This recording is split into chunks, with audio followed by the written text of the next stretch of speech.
Canal 200, uma emissora da AMIG, Amigos da Cultura de Dracena e região. 87.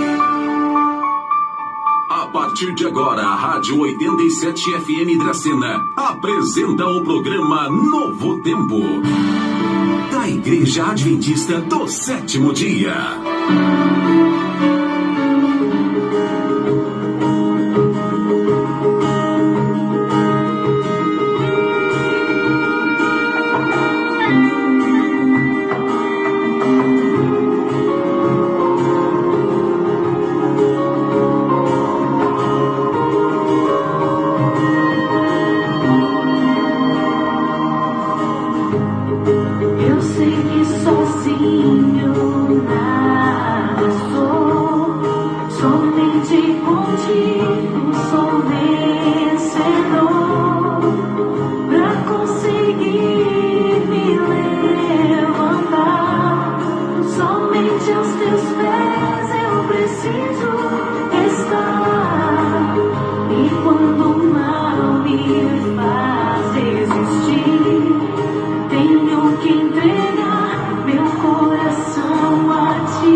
Olá, meu irmão, minha irmã, que a graça e a paz do nosso Senhor Jesus Cristo permaneçam com todos vocês, com todos nós. Estamos juntos mais uma vez para meditarmos na palavra de Deus, buscando direção espiritual, sabedoria, discernimento, para que nós compreendamos melhor os propósitos de Deus em nossa vida e desta maneira sejamos guiados pelo Espírito Santo como filhos de Deus.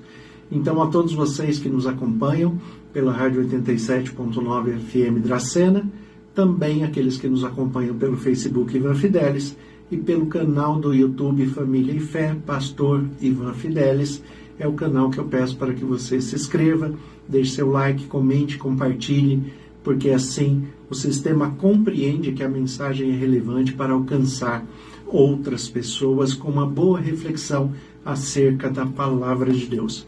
Então, que Deus abençoe a vocês de um modo muito especial, que vocês estejam sensíveis à voz de Deus pelo Espírito Santo, e vamos à nossa reflexão de hoje. Ontem eu falei um pouco a respeito de idolatria, e nós vamos estender um pouco esse tema da idolatria, porque, como eu disse ontem, ele é um tema muito amplo e tem várias faces, é um tema também muito comentado e pouco compreendido. Então é melhor que nós tratemos desse tema com mais espiritualidade, com mais verdade bíblica, com mais interpretação correta a respeito do que significa de fato idolatria, o que é idolatria e o que Deus, passa para nós, nos revela a respeito disso. Nós temos o texto base, que é o texto de Êxodo, capítulo 20, que é o texto onde nós temos os 10 mandamentos, e a partir do versículo 1, o texto ele fala assim: Então falou Deus todas essas palavras: Eu sou o Senhor teu Deus, que te tirei da terra do Egito, da casa da servidão. Não terás outros deuses diante de mim. Não farás para ti imagem de escultura, nem semelhança alguma do que há em cima nos céus, nem embaixo na terra, nem nas águas debaixo da terra. Não as adorarás, nem lhes darás culto, porque eu sou o Senhor, teu Deus, Deus zeloso, que visito a iniquidade dos pais nos filhos até a 3ª e 4ª geração daqueles que me aborrecem, e faço misericórdia até 1000 gerações daqueles que me amam e guardam os meus mandamentos. Então, esse texto aqui, bíblico, de Êxodo capítulo 20, o versículo 3 e 4, principalmente, o 3 que é um versículo curto, mas o 4 que é um pouco mais estendido, porque Deus fez questão de se revelar de uma maneira mais estendida para que nós compreendêssemos o que ele quis dizer com idolatria. Mas parece que, mesmo assim, o ser humano cria uma dificuldade. Não há nada que Deus simplifique que o homem não consegue complicar, né? O ser humano gosta de complicar todas as coisas.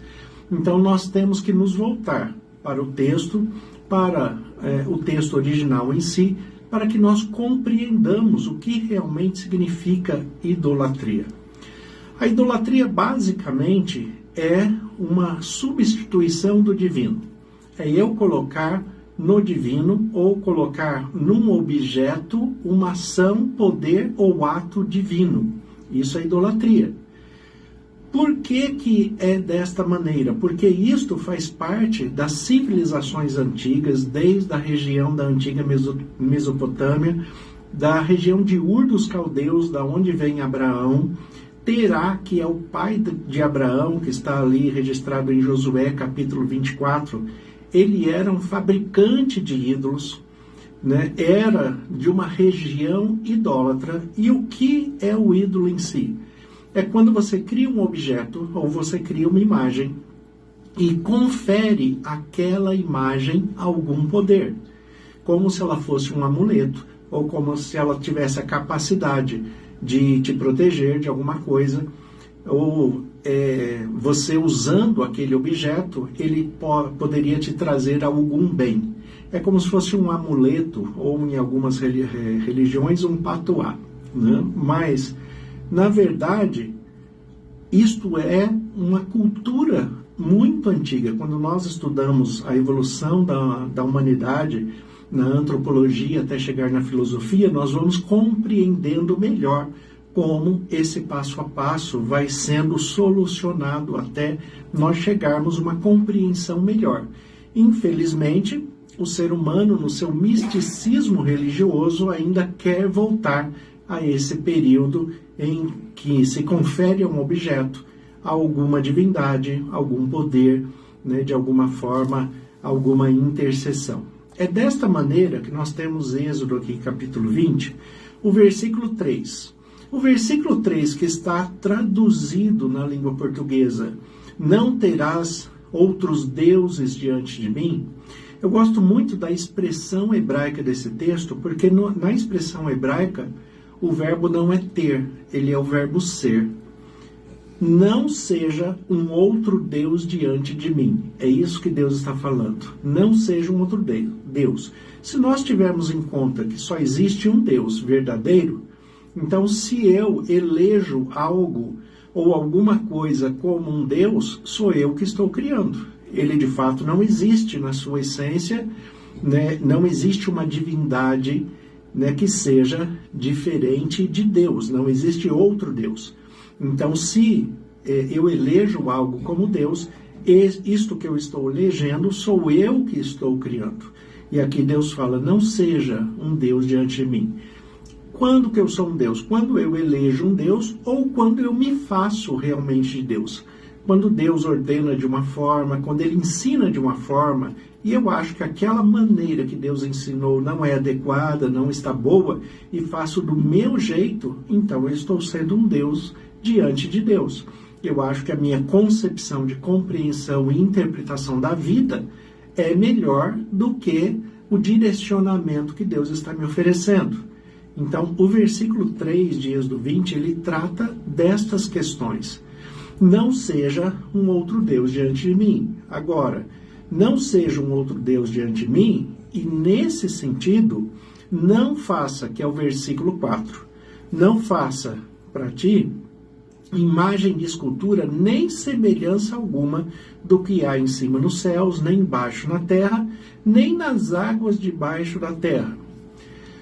Aqui nós, quando lemos o texto, muitas pessoas param o texto por aqui, né, e não continuam lendo o versículo 5, que ainda está no mesmo contexto. E se você parar o texto no versículo 4, aí você vai compreender que você não pode ter nada que se refere ou que representa uma pessoa ou um objeto ou alguma coisa, né, que dentro daquela representatividade possa conferir algum bem.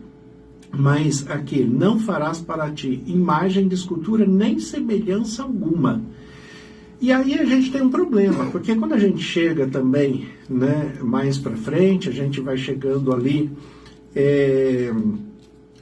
em Êxodo capítulo 25 e vai até o 30, depois o texto ali de Deuteronômio, onde isto vai ficando mais forte, nós vemos que o próprio Deus, ele começa a ordenar que se façam imagens de escultura. Ele pede para se fazer querubins para colocar no templo, ele pede para se fazer o menorá, que é o candelabro de 7 velas, representando o Espírito Santo. Ele pede para que se faça a mesa da propiciação, para que se coloque os pães. Ele pede para que se faça um altar de sacrifício, que é o propiciatório, e também poderia ser a própria tampa da Arca da Aliança. A Arca da Aliança é um objeto representativo. No propiciatório, né, ali no altar de sacrifício, nós tínhamos 4 chifres nas pontas, que representam a totalidade do poder de Deus no universo. Então, Deus, ele começa a trazer uma materialização da fé para que as pessoas pudessem ter uma referência a respeito da espiritualidade. Porque o ser humano, Deus sabe que o ser humano precisa de referências. O cuidado é ele não transformar esta referência em idolatria. Você ter uma Arca da Aliança na sua casa, não tem problema nenhum. Lembra que você tem uma aliança com Deus. Agora, você achar que aquela Arca da Aliança na sua casa vai te trazer um bem, vai te trazer sorte, vai te trazer dinheiro, né? Tem pessoas, por exemplo, que têm o hábito de colocar, ou a superstição, né, de colocar elefantes de costa para a porta, porque no hinduísmo o elefante é símbolo de prosperidade, então ele tem que ficar de costas para a porta, porque a prosperidade tem que entrar em casa, não pode sair, né? Então, na verdade, ele está conferindo ao objeto alguma questão mágica em que ele vai ter prosperidade financeira se aquele elefante estiver de costas para a porta. Mas, né, se os elefantes que moram dentro da casa não trabalharem, né, não forem atrás, ninguém vai ter nada. A grande questão é que quando Deus ele fala para não fazer imagem nem semelhança alguma, ele está observando esta questão da idolatria enquanto conferir ao objeto algum poder. É por isso que é importante que nós tenhamos o contexto do versículo 5. E o versículo 5 fala: não as adorarás, nem lhe darás culto, porque eu sou o Senhor teu Deus, Deus zeloso, que visito a iniquidade dos pais nos filhos, até a 3ª e 4ª geração daqueles que me aborrecem, e faço misericórdia até 1000 gerações daqueles que me amam e guardam os meus mandamentos. O que Deus está falando aqui? Não as adorarás, nem prestarás culto. O que ele está falando é: não faça imagem de escultura para adoração, para que ela seja um símbolo místico. Não venha conferir a esta imagem de escultura algum poder.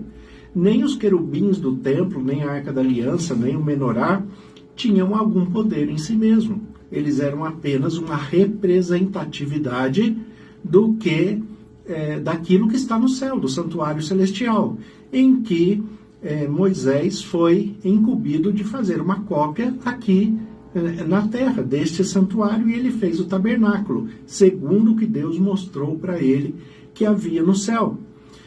Então, o que Deus fala? Nós não podemos conferir um objeto, o poder ou divindade. Isso é idolatria. Agora, você ter um objeto como referencial, como eu já falei da arca, e de outros objetos todos, né? Os querubins, os anjos, você ter essas figuras, sejam em bronze, em prata, seja gesso, seja como for, porcelana, mas você ter uma representatividade, isto te remete simplesmente à fé. Você não acredita realmente que aquela imagem tem algum poder ou faça alguma coisa, mas você se volta à fé. É claro que no nosso contexto, no nosso meio, e aqui eu peço, né, a licença aos nossos irmãos católicos, né, aqui, porque infelizmente acabam sendo bastante atingidos nessa questão da interpretação ou da má interpretação da idolatria católica. E assim muitos padres também trazem uma referência interessante. Eles falam que as imagens de escultura, ela não tem poder em si, elas não são nada em si mesmo, assim como o apóstolo Paulo também fala isso em 1 Coríntios, mas elas são representações de referência de uma pessoa em que nós nos espelhamos, assim como o apóstolo Paulo disse de si mesmo. E eu falei disso também ontem. O apóstolo Paulo, em 1 Coríntios, capítulo 11, versículo 1, ele fala: sede meus imitadores, como eu sou de Cristo. Então, imitar o apóstolo Paulo não é idolatria, mas é uma referência de Cristo. Então, eu ter um referencial para me aproximar de Deus pela vida íntegra daquela pessoa, pela maneira que ela buscava a Deus, que ela orava, e eu imitar essa pessoa, mas buscando a Deus, isto não é, né, idolatria. Por outro lado, nós temos o texto de Colossenses, capítulo 3, versículo 5, ele fala assim, fazei, pois, morrer a vossa natureza terrena, a prostituição, impureza, paixão lasciva, desejo maligno e avareza, que também é idolatria. Olha que curioso aqui que o apóstolo Paulo escreve em Colossenses. O pessoal olha para a idolatria muito com relação à imagem de escultura, ao símbolo físico. Mas aqui o apóstolo Paulo coloca que a prostituição, a impureza, a paixão lasciva, né, o desejo maligno e a avareza também são idolatrias. É claro, por quê? Porque tudo aquilo que você coloca no lugar de Deus, né, como se ele pudesse te dar um suporte. Tem muitas pessoas que transformaram a prostituição no seu meio de sobrevivência, né, como se Deus não fosse capaz de dar um trabalho digno para que ela sobrevivesse. Tem pessoas que transformam a impureza, a avareza, tem pessoas que transformaram dentro da avareza o dinheiro seu Deus. Isto é idolatria, porque eu desvio o ato da confiança. A confiança que deveria estar em Deus, agora está num objeto, está em alguma coisa que eu mesmo criei. Como eu falei, né, ali pedindo licença aos nossos irmãos católicos, falando a respeito disso,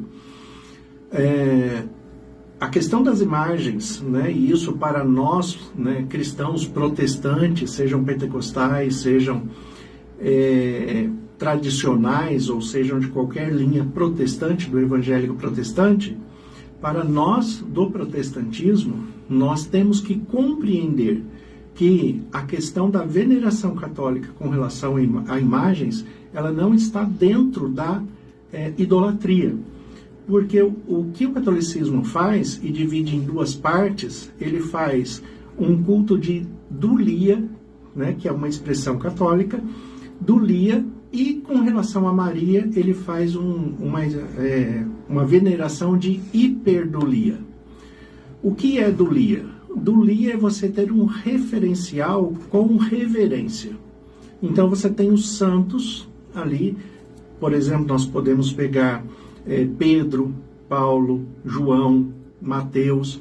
Nós temos essas pessoas que eram pessoas comuns, mas consagradas a Deus, se voltaram a Deus, se dedicaram a Deus, dedicaram as suas vidas a Deus, e aí estas pessoas, como referencial de vida cristã, de espiritualidade, então a elas é prestado a dulia. A dulia, o que é? Uma reverência por aquilo que elas foram.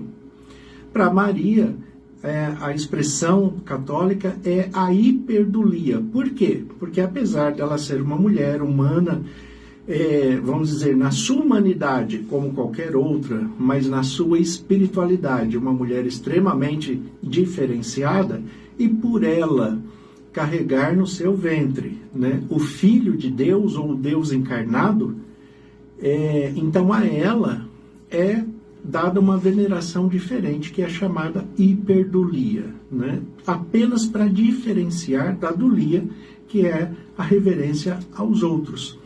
Agora, em nenhum momento isto traz a ideia de que Maria substitui Cristo ou substitui Deus. Isto em nenhum momento traz a ideia de que os outros santos venham substituir a Cristo ou substituir a Deus. O problema que nós temos, para compreendermos melhor aonde que está a nossa diferença de fato, está na compreensão da morte. Porque para aqueles que acreditam no juízo imediato, em que uma pessoa morre e imediatamente ele é julgado por Deus, e nesse julgamento ou ele vai para o céu ou ele vai para o inferno, dependendo de como foram as suas obras e o seu relacionamento com Deus, a sua entrega a Cristo. Então, se eu compreendo dessa forma, eu abro a margem, a possibilidade para a intercessão dos santos. Agora, se eu interpreto a morte como o descanso, né, como um estado de inconsciência, que nós chamamos de sono, né, um estado de inconsciência em que a pessoa fica aguardando a ressurreição, então é claro que esta pessoa não pode ser intercessor, ela não pode ser mediador, porque ela não está em estado de consciência. Então, o que nos difere de verdade não é a questão da idolatria em si, porque nós não somos idólatras, nós não substituímos Deus por nenhum santo, nem na dulia, nem na hiperdulia, né? Nós não estamos substituindo a Deus.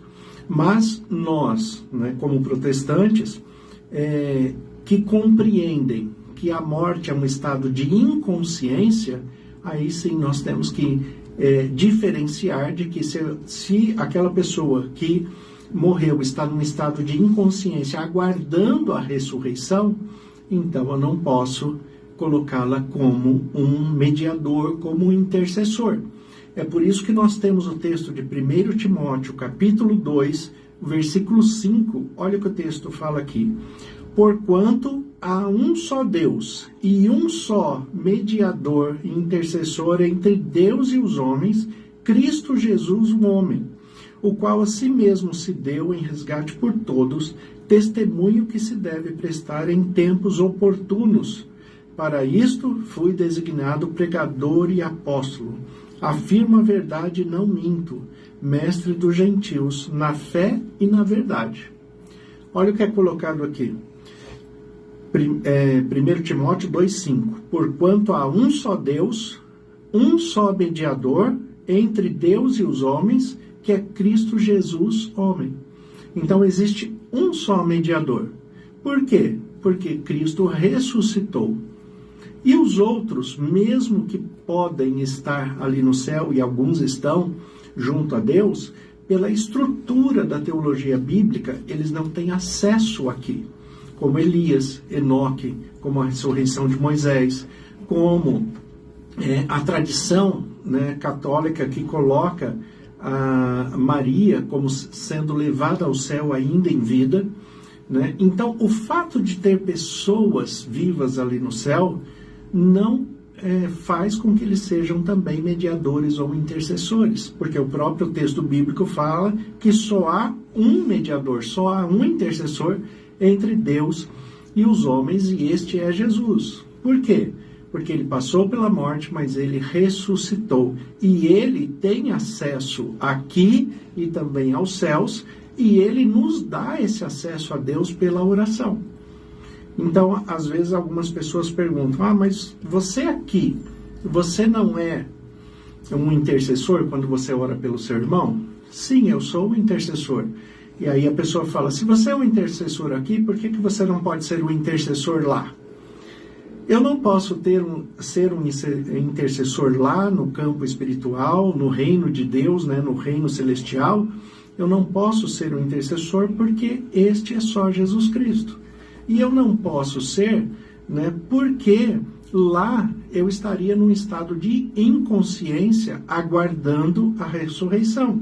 Afinal de contas, se todos aqueles que morrem imediatamente levados ao céu, para que serve a ressurreição? Né? Jesus vai ressuscitar quem, se todos já estão lá? Né? Então a gente tem que trabalhar com a Bíblia de maneira coerente. Mas o fato é, frisando o texto aqui de 1 Timóteo capítulo 2, o que nós temos que lembrar? Porquanto há um só Deus, um só mediador e intercessor entre Deus e os homens, e este é Jesus Cristo, o qual a si mesmo se deu em resgate de todos. Jesus Cristo morreu e ressuscitou para que nós tenhamos a garantia de vida. Então, deixe Deus conduzir a sua vida, aceite a intercessão e a mediação de Jesus Cristo e busque compreender melhor, né, a sua expressão de espiritualidade, colocando os pontos nos seus devidos lugares para que a sua fé seja viva e eficaz. Vamos orar? Vamos falar com Deus. Senhor nosso Deus e Pai, nós te agradecemos pela tua palavra que é viva e eficaz e pedimos que nós continuemos a cada dia a sermos adoradores em espírito e em verdade e sejamos guiados pelo teu Espírito Santo e que teu Filho Jesus, como o único mediador e intercessor celestial, esteja clamando por nós, intercedendo por nós e mediando as nossas orações. Nós te agradecemos, colocamos a nossa vida em tuas mãos e oramos em nome de Jesus. Amém. Deus abençoe a todos. Tenha um excelente sábado, um excelente final de semana, em nome de Jesus. A Rádio 87 FM Dracena apresentou o programa Novo Tempo, da Igreja Adventista do Sétimo Dia.